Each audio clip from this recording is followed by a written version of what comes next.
Hey everyone, welcome back to CryptoCache. Thank you so much for joining me here. Hope you're having a fantastic day. Quick look here again at Solana. Looking pretty weak, folks. I'm not gonna lie, this is not a pretty situation.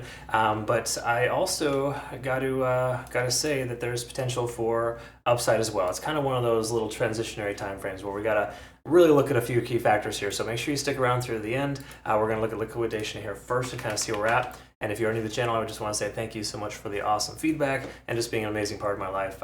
You could hit the like button, comment below. If you do want to become a better trader, I've got a trading academy, community, and signals group.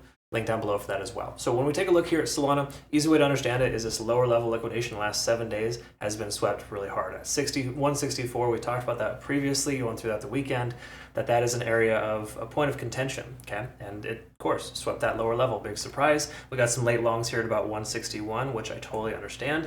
And of course, some semi-late shorts at 168. So both are kind of right there on that scary precipice of either disaster or awesome. We'll double check a few other things too, but let's quickly reference the monthly just so we get perspective on bigger liquidation levels. And just to make sure that you understand this specifically, we do have a lot more liquidation at 161 than we do at this 168 range. Okay, so I'd say longs should be a little bit more concerned than shorts, just based on this being a very normal incentive for whales to just absolutely destroy accounts and then turn it around as if it never happened. So 1 wick down to 159, 160 would make perfect sense, just considering how consistent it is, right? Anyways, that's kind of the preface there. Let's take a look at the daily and kind of work our way down, and I'll explain why this coin is both bullish and bearish. Again, folks, coins can currently do that. Generally, when you see that, by the way, you in most cases want to avoid it, right? Right now, today, the way that the market's working, Bitcoin just smashing the shorts and then destroying the longs to the downside, like there is no reason for that. And again, it happens all the time in crypto, but the problem is Solana isn't responding super well to Bitcoin taking off, unlike a decent amount of other coins. So again, there's that. Anyways, let's quickly look here at the chart. So daily time frame, we're below the 20-day SMA. I've talked about that previously being an important just mindset of understanding that we're no longer just truly bullish and we got to just take longs with no regard.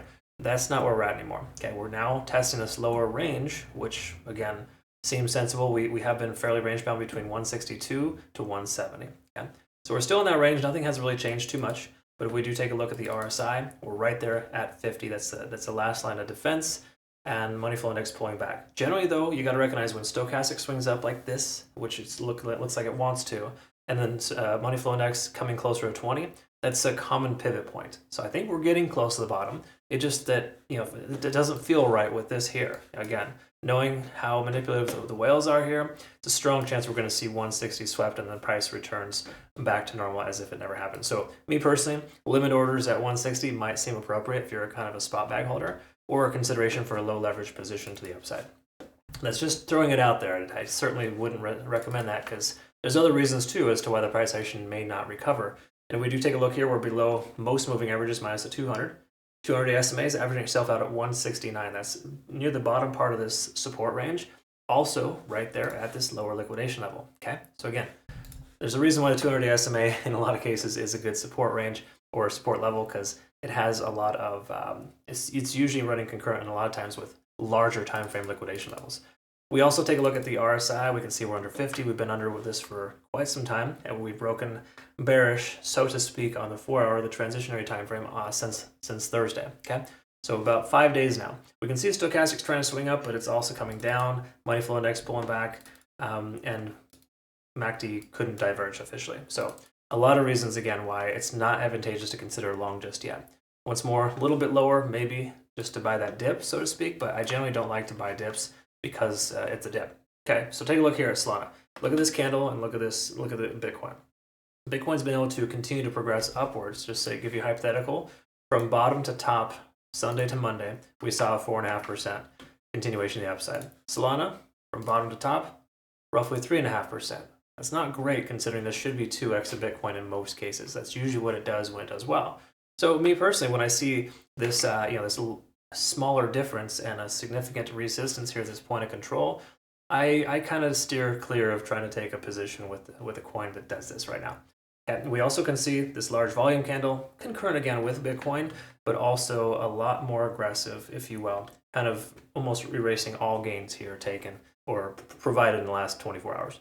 Last thing we want to take a look at here, well, second last, actually, there's a new thing I want to show you too. We got our Ichimoku Cloud kind of letting us know that we may actually have some positivity soon. But the key takeaway here is that even though we get above the cloud, we still want to be above this descending trend line. And this descending trend line isn't perfect. It's like a 4-hour time frame trend line that I drew out. It's based on a larger time frame too. So in other words, this goes back quite a few days. Having said that, getting above this is important too. Okay? So what that does, that's going to put us above usually the 50-day SMA. So in essence, what we're looking for is a closure today at 164 or higher, but preferably after that lower level liquidation is swept of 160. Okay, so I'm going to be a little leery if we don't hit 160 before the price goes up. Okay, just again, it just feels kind of weird. Last thing I want to show you here, this is a new feature with TradingView. It's kind of cool. It's referred to as time price opportunity. You can find it here in the drop down, and I think it's available only for a premium account, but this tells us the most recent point of control in the last 24 hours. So in this time frame here, we can see there's a lot of volume right here at about 165, and with the price action being below that at 164, there's a solid chance that we're going to close below that level, and that just lets us know that's the tentative resistance level based on the last 24 hours. Okay, so again, points of control are very important. That's why we use volume, price, visible range. It's an important factor, so just to keep in mind that is an option there for you if you want to look at it. But either way you look at it here, I think it's distinct probability we're going to be closing below that point of control. So in a perfect world, the bulls would take control by closing at 165 or higher. If we close below 165, I think 160 seems like a likely probability. Okay, that's just me personally. What are your thoughts? Why don't you comment below, let us know. If you want to join us on Twitter, Telegram, Discord, feel free to jump on over there as well. I also want to highlight this too. This is actually extremely important for my current community members. We have a promo going on here with Bitunix. Phenomenal exchange, of course, if you're not familiar with them, but they have an exclusive deposit bonus right now for anyone who used my link to register. So if you had used my link previously, you're good. If you want to use my link to register soon, go ahead and do so. These are really easy rewards to benefit from. All the instructions are available in our Discord here. Our affiliate is very active in our community. So it's cool stuff. Anyways, check it out. Thanks again so much for watching. We'll see you on the next one. Have a great rest of your day.